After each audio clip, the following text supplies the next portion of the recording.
ଯଦି ମୋ ଉପରେ ତୁମର ଭକ୍ତି ଅଛି, ତେବେ ମୁଁ ଦେଖାଉଥିବା ଶ୍ରଦ୍ଧା ଏବଂ ସବୁରି ରାସ୍ତା ଉପରେ ଚାଲିବା ଶିଖ ପିଲାମାନେ।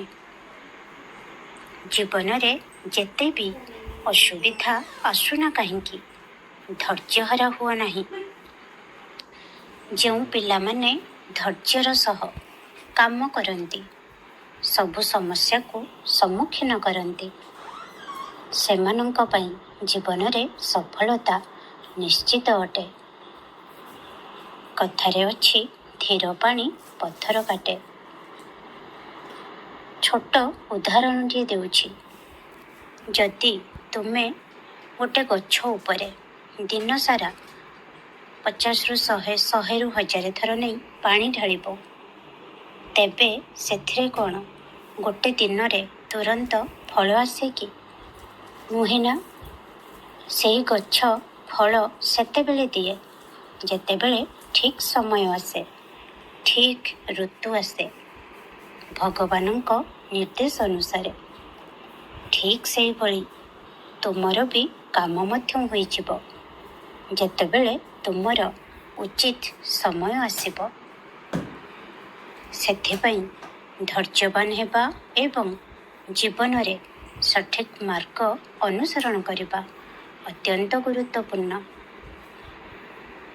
ତୁମେ ପ୍ରତିଦିନ ମୋ ପାଖରେ ପ୍ରାର୍ଥନା କରି ବହୁତ କିଛି ମାଗିଥାଅ।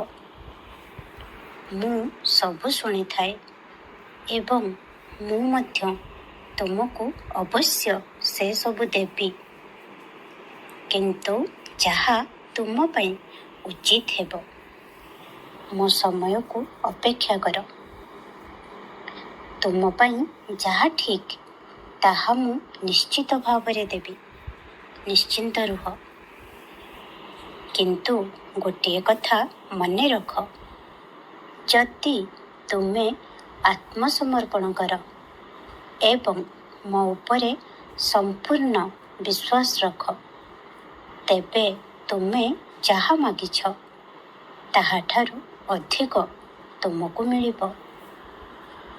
ଯଦି ବିଶ୍ୱାସ ଅଛି, ତାହେଲେ ଏମିତି ଭାବନା ରଖ, ବାବା ଯାହା କରିବେ ମୋ ପାଇଁ ଭଲ ହିଁ ହେବ। ଭଗବାନ ସବୁବେଳେ ସମସ୍ତଙ୍କର ଭଲ ଚାହାନ୍ତି। ତେଣୁ ଧୈର୍ଯ୍ୟହରା ହୁଅ ନାହିଁ।